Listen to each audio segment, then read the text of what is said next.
Bienvenida, bienvenido a un nuevo episodio, a un nuevo capítulo del podcast de jardinería y paisajismo. El espacio en donde comparto contigo tips, trucos, estrategias, noticias, novedades y curiosidades del mundo de las plantas para que puedas tener tu jardín más lindo cada día, o como en el día de hoy, para que tengas tema de conversación con familiares y amigos, porque vamos a hablar de la inteligencia vegetal. Exacto, de la inteligencia de nuestras plantas. Pero antes, lo único que quiero es recordarte que en las notas del episodio te dejo los enlaces a las distintas plataformas, página web, Telegram y mucho más para que puedas sumarte a las comunidades, acceder a contenido, y lo que se suma en esta ocasión es un enlace a una plataforma en donde vas a poder leer todos los libros que se te ocurran, escuchar podcasts, escuchar audiolibros y mucho más gratis por 2 meses. Eso es, con ese enlace accedes a esta plataforma y suscribiéndote y sin gastar un solo centavo a 2 meses de lectura gratuita del material que te interese. Y ahora sí, comenzamos con el tema de hoy, la inteligencia de nuestras plantas. Durante muchísimos años, siglos te diría, se ha estado analizando y se han estado estudiando las plantas y se las ha ido comparando con el hombre. Estudiosos, científicos, filósofos ponían a las plantas en un escalón, los animales en otro y al hombre en uno superior. Decían que las plantas no podían pensar, no tenían alma, no tenían nada de nada, eran elementos inertes. De hecho, una persona cuando está en un estado de profundo coma, se dice que está en estado vegetal, como queriendo decir que no ocurre nada en él. Y lo mismo pasaba con los animales, hasta que comienzan a dilucidar distintas cosas en donde podían ver que los animales resolvían problemas, que los animales se comunicaban con lenguajes, con formas muy distintas a la del hombre. Por lo tanto, podríamos pensar que si algo no trabaja, no actúa, no piensa o no está organizado como el hombre, sin duda no tiene ningún tipo de razonamiento, de relaciones sociales y todo eso. De ahí que esto plantea una nueva forma de ver la vida, una forma nueva de ver las plantas, que de hecho constituyen el 99,7% de la biomasa de todo el planeta. Escuchaste bien, solo un 0,3%, si lo pusiéramos en una balanza, corresponde a lo que pesan todos los animales y todos los hombres juntos, y el 99,7% es lo que pesan las plantas en nuestro planeta. Una comparación sin duda que nos deja para pensar en muchos elementos como la evolución misma. Entonces voy a hacer unas pequeñas comparaciones hasta llegar a lo que es el tema de hoy, la inteligencia vegetal. Si pensamos en cómo está organizado nuestro cuerpo, tenemos sistemas y tenemos órganos. Tenemos un sistema circulatorio en donde hay un órgano que se encarga de bombear la sangre por todo nuestro cuerpo, que es el corazón.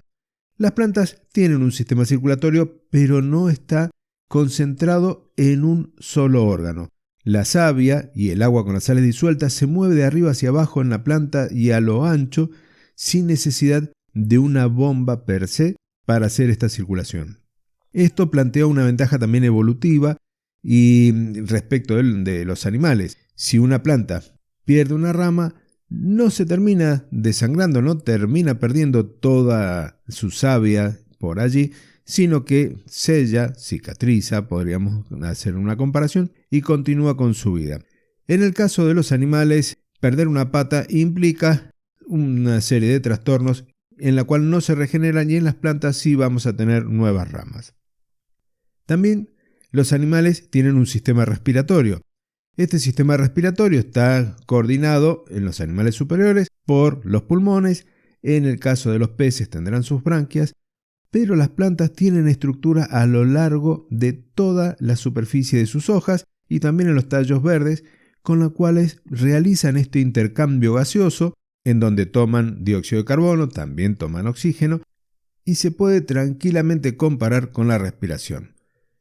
Tenemos otros sentidos como el tacto, que lo hemos hablado en los movimientos de las plantas, sobre todo en aquellas trepadoras que permiten encontrar el tutor y enroscarse en el mismo. También podríamos hablar de un sistema digestivo, porque las sustancias que va a ir produciendo a través de este proceso que es la fotosíntesis, luego van a ser utilizadas para el crecimiento. Entonces ahí tenemos una digestión, hay organelas dentro de las células que se van a encargar de estos procesos. Entonces van a tener como millones de estómagos distribuidos a lo largo de las hojas de la planta. Con respecto a los sentimientos, que es un tema muy pero muy espinoso para hablar en algunos casos, podríamos recordar esa experiencia que te comenté en los correos del jardinerista sobre el bullying que le hicieron a una planta en una escuela. Aquella planta a la cual se les decía cosas malas durante todo un periodo de tiempo, se termina muriendo, y la que recibía elogios se desarrolló mucho mejor. Entonces, podríamos llegar a hablar también algo de sentimientos. Y con respecto a la inteligencia, aquí el tema del día de hoy, podemos definirla como que es la capacidad de analizar una situación, de resolver problemas. Y por ahí, cuando uno piensa en que una planta no se puede desplazar cuando hay algún peligro o cuando está faltando nutrientes en el suelo, esto nos deja una puerta abierta para pensar cómo solucionan esas situaciones. ¿Qué pasa cuando una planta es depredada, por ejemplo, por un herbívoro? Esta planta termina enviando señales dentro de la propia planta y a las plantas vecinas de distintas formas, con lo cual podemos hablar de que hay una especie de comunicación. Esto se vio hace muchísimos años, en donde se encerró una serie de animales herbívoros, creo que eran ciervos, en una parcela. Resulta que las plantas eran comidas con mucha premura por estos animales, al punto en donde las plantas ya empezaban a correr un riesgo serio. ¿Qué pasó? Se terminaron muriendo la mayor cantidad de animales dentro de ese lugar. ¿Por qué se murieron estos ciervos? Porque las plantas empezaron a producir una sustancia tóxica en la cual los herbívoros terminaban con problemas. Entonces, no solo la planta que era comida, sino también las otras a las cuales los herbívoros no habían llegado. Y esto nos lleva a que una planta también se puede comunicar y puede avisar de un ataque en su propio cuerpo y a las otras. Hay ensayos, hay estudios en donde demuestran que las plantas utilizan, por un lado, estímulos eléctricos y por el otro químicos para comunicar distintas situaciones dentro de la planta.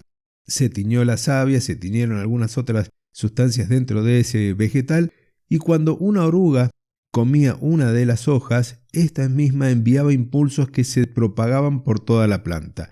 Consecuencia, la planta comienza a producir sustancias que hacen las hojas menos apetecibles para los insectos.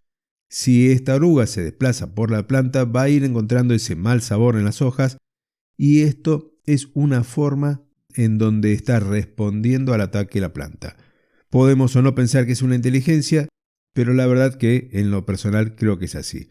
También tiene la posibilidad de comunicarse con las otras emitiendo sustancias volátiles que se van a dispersar por el ambiente, y es la forma en donde la otra planta reconoce esas moléculas y actúa en consecuencia.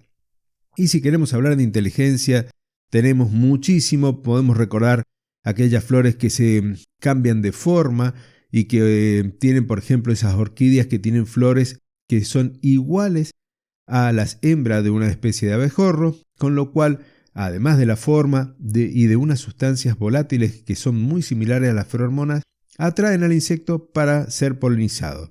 Hay otras plantas que han ido evolucionando para poder tomar de los insectos y del cuerpo de algunos pequeños mamíferos y algunas ranas, por ejemplo, los nutrientes que el suelo no le entrega.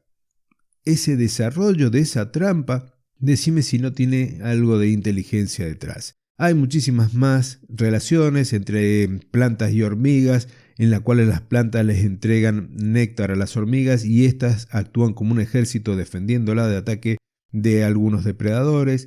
Hay cosas sorprendentes como, por ejemplo, la evolución de unas hojas sobre unas inflorescencias de una planta subtropical, en la cual ayuda a los murciélagos a encontrar las flores para ser polinizadas.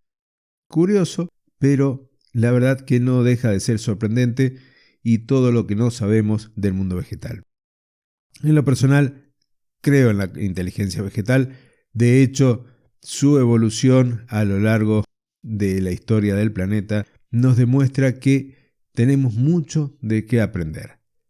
Y bueno, hasta aquí he llegado, no quiero extenderme mucho más, pero después si te interesa, déjamelo ahí en las notas del episodio. Podemos ir desarrollando esta comparación entre los distintos sistemas de las plantas y el hombre como para que podamos comprender un poquito más el mundo vegetal. Y hasta aquí entonces hemos llegado. Te agradezco esa valoración positiva, el comentario amable para poder llegar a una audiencia mayor, a más amantes de las plantas y de la jardinería. Nos encontramos el próximo jueves en una nueva emisión del podcast de jardinería y paisajismo. Hasta entonces y muchísimas gracias.